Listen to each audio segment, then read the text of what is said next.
at Abel Logro. Pinusasan ng grupo si Richard saka kinuyog at pinagbobogbog. Ipinarating ng T3 sa hepe ng Pasay Management Traffic Division ang insidente. Ang mahigpit pong pinagbabawal po sa amin ngayon yung panguhuli po ng swerving. Approach po na ginagawa namin yung paggalang po sa driver po ng motorista. Ayon din sa Pasay City Hall Records and Traffic Division, ipinagbabawal sa kanilang mga traffic enforcer na magposas ng mga nahuhuli nilang traffic violators. Pero ang labis na himutok ni Richard ay bukod sa nabugbog na siya, binugbog pa siya uli ng mga gawa-gawang traffic violations sa kanyang TVR. Kaya naghinagpis siya ngayon at humingi ng saklolo sa T3. Okay, para linawin ang tungkol sa isyong ito, kausapin po natin si Alvin Sabandal, ang traffic enforcer ng Pasay City. Isa po sa 10 enforcer na inireklamo. Mr. Sabandal, magandang hapon po. Hapon po, sir. Sir, bakit naman po ganon? Pinagtulungan niyo po yung pobre, nag-iisa, 10 kayo, binugbog niyo. Yes, sir. Ganito po kasi po yan na nangyari po. Hapa po kami ay lumaan po sila sa sir, bumibiyahe sila. Ngayon, ang ginawa po nila, dumiretso po sila sa ilalim ng bridge na flyover. Kung Okay. tutusin po, dapat po nagbabaklaran po sila. Okay. Opo, ngayon po, ang ginawa ko po, sinita ko po na maayos. Ngayon po, ipaglapit ko po sa bus po nila, at sinundaran po ako agad. Sinuntok ka? Opo, tinakbuhan po ako. Tinakbuhan ka, okay. Opo. Ngayon, pagdating ko naman po na nakaabot kami sa Brenda Harrison, kung saan po doon sila tumigil, nagsalita po sa, pinaliwanag ko, sir, maaari po ba makita po lisensya po nila? Bakit ko ibibigay ang lisensya ko sa inyo? Anong kasalanan ko? Hindi naman ako sasakay. Sir, hindi po kayo nagsasakay. Pero sa decision po ninyo, ang tamang puruta po ninyo, dapat nasa baklaran po kayo. Kaya ako po kayo pinara. Dahil doon po, hindi po yung dahil nagsasakay kayo. Mali po yun. Ang ginawa ko dahil iba ho ang ruta po ninyo.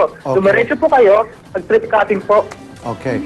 So, okay, sige, naniniwala ko dyan sa'yo. Pero Apo, bakit... ngayon po, ganito po, magkalabas ko na ay bigay, humingi po ako ng assistance sa mga kasama ko pong operation para kausapin din na maayos, para ma-convince na bibigay po yung lisensya po. Ngayon po, ito po, naibigay ko na pa, ay pa rin bigay, yung kinuha po namin lisensya, buwaba po siya agad, bigla po kang hinaman po ako na sinabihan ako, sige, suntukin mo. Bakit ko po susuntukin kayo? Eh, naka-uniform po ako, tsaka namirespeto rin po sa inyo.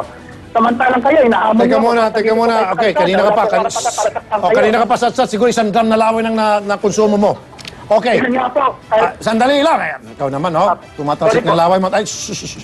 Okay, naniniwala ako. Dahil alam ko naman yung mga driver ng Busa EDSA, talagang ilan sa kanila, mga abusado talaga. I agree with you. Okay, pero hindi na kinakailangan, Padre, na gamitan mo pa ng kamay at gayon 10 na kayo nandoon tapos pupusasan mo pa. Labis-labis na yon. Si sir, sa totoo lang po, sir, wala naman po na involved na pinagkaka namin, pinawersa namin, hindi po. Dahil po, na-issue lang po siya ng ticket eh.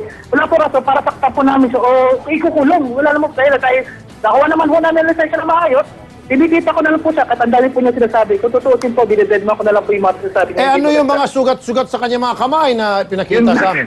At meron sa medical certificate. Ayun lang, sa una kuha eh. Samantalang maraming tao sa paligid po namin nung nagkatime po nun. Inaawat lang po siya, pinaka-atras lang po siya ng mga kasama ko para hindi ma-involve, para hindi masaktan, magkasakitan kami. Ina-assist lang po ako, pero wala na involved na pinagsasan o kung ano-ano man po. Okay, sir, alam mo kung... Kung ako'y pulis lamang, pero hindi po ako pulis at ayaw ko maging pulis, ako'y pulis na abusado, kakasuhan kita ng illegal possession of handcuff at pwede ka na makulong dahil dyan. Yun nga po, sir, kasi bakit kami pamposas? Hindi ka naman allowed na mag-carry ng posas, di ba? Wala sa patakaran yan. Ba't may posas ka? Di po, sir, hindi po ako ng posas kahit wala akong karapatan para posasan ko dahil plano naman po. Sino na mosas? Sino na mosas? Wala naman po ng moto, sir. Imawat lang po yung mga kasamahan. Sabi ng driver, pinusasan mo raw siya. Di po, sir. Katako-kako pa dyan, sir. Wala po kong posas po ginagamit para po manakit ng driver po. Saan galing yung posas? Okay, isa-isang tanong, tapos tatanong yung mga kapatid ko. Saan galing yung posas na ipinosa sa driver kay Richard? Saan galing yung posas na yon? Hindi sa'yo. Wala naman pinanggalingan po kasi po ako po yung Wala po kaming in-involved. Pati mga kasamahan ko, wala na involved na pinosasan po yung driver. So, hindi pinosasan yung driver? So, ibig sabihin yung driver naggawa-gawa ng istorya? Baka ganun po mangyari, sir. Gumagawa po ng story sa inyo, nagsusumbong po sa inyo ng mali po. Okay, yung kanyang kamay may mga sugat-sugat na patunay na yun ay bakas ng posas. Paano yan? Paano po yun, sir? Kabay lang po ng mga kasamahan ko. Inawat pa lang nila, ina-atras lang ho nila yung Hindi driver. nga, ibig sabihin, okay, pati may yung kamay niya, yung wrist niya, may mga gas na bakas ng posas. Ayun, sir, ayun ang tanong ko, sir. Ayun ang pinagtataka ko, bakit po magkaroon ng bakat ng poses? Sir, samantalang, hindi naman po kami na maboses yung time na inuli po namin siya. Sino Kasi kung pinultatan namin, tinutuloy yun po namin. Sino nag-post sa kanya? Satanas. Apo. Si Satanas. Bumaba ng lupa.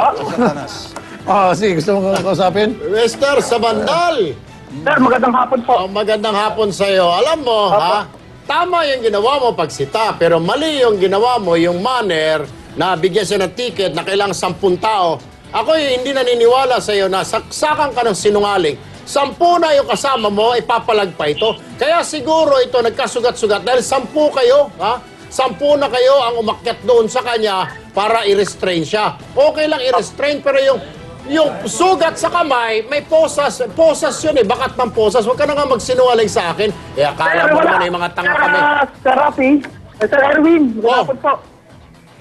O kaya nga, posas nga yan, pinipilit mo na, hindi, napakasinungaling mo. Sukdulan Kaya pagkasinungaling. naman po sa na-involve na poses po, tulak lang po yun dahil nahibuha pa po yung driver. Tsaka hindi naman po kami umakyat ko sa bus niya para Okay. Tolerant. Okay, tama. Hindi ka nga talaga nag-posas kasi nag-posas si Pamplona. Yung kasama nga niya. Kasama. Oh.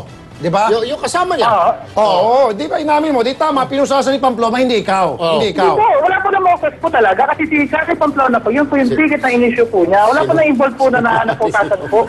Hindi po talaga po, sa totoo lang, Hindi na, wala na tayong kailangan dito. Alam mo, Oy, sa bandal. Pakinig ka. Kanina pa ako nakikinig sa'yo. Bubuisit na ako Alam mo, buisit ako ngayong araw na to.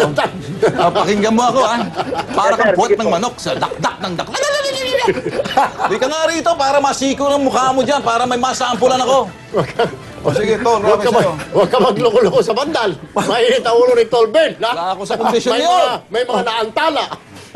baka yung nanulo ni Gusto Tolben. mong sumampul ako ngayon. Kanina pa, hindi umilit. Magdala ka raw ng attorney mo.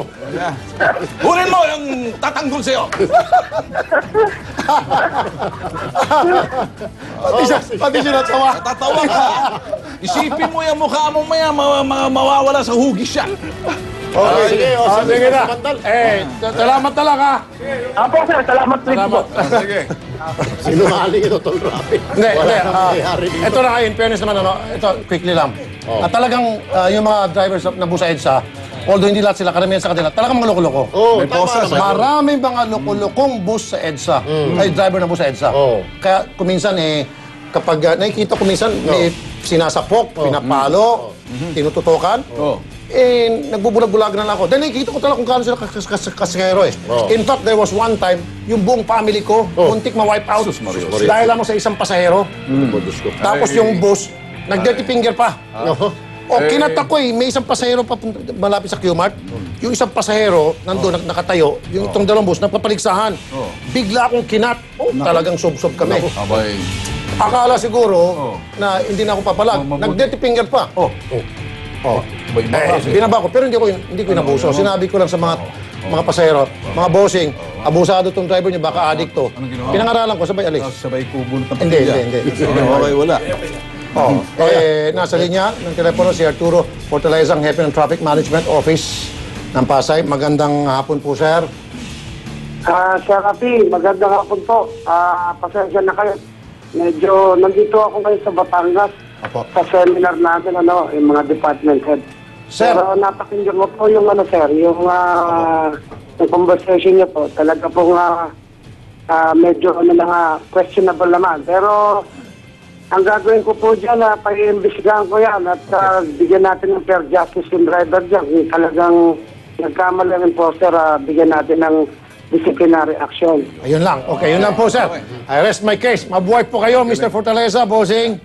Magandang hapon po, sir. Bakit yan po talaga sa Pasay, Sir Rafi, ngayon. Talagang expect yung implementation namin dyan sa mga bus na yan. Dahil napakarami talagang medyo hindi maganda ang mga ginagawa ng mga driver ng bus dyan. Sir, you saved Toll Benz Day. Kanina, sir, mainit ang ulo niya. Kung ganyan ba naman nakikiusap sa atin, marunong makiusap, kalmado ulo ko. Kalma. Kung hindi, Kita niyo, sir. kanina pa ako. Sir, dahil sa inyo, kumalmang ulo ni Toll Ben. Kanina, mainit ang ulo niya. Mabuti, sinalba mong araw ko. Pagka kailangan po, tatawag lang po. Salamat po sa bibigyan natin natin yan. Maganda ng issue, no? Okay na, okay. Salamat po, sir. Magandang hapon Salamat po po, Sir Rocky, sa inyong mag-utol. Salamat po. Malamig na ulo yung Tolben. Malamig na, malamig na. Dahil kay Mr. Fortaleza. Ayan. Pero mamaya, iinit naman yung ulo mo. Bakit? Sa pagbabalik ng programa, gigiba sa mga palusum at marumbado, reklamo ng isang barko laban sa barbaric na pulis ng Taytay. Dahil walang habas na pambobogbog. Pero napalamig yan ni Mr. Fortaleza, huwag nang bumalik. Okay.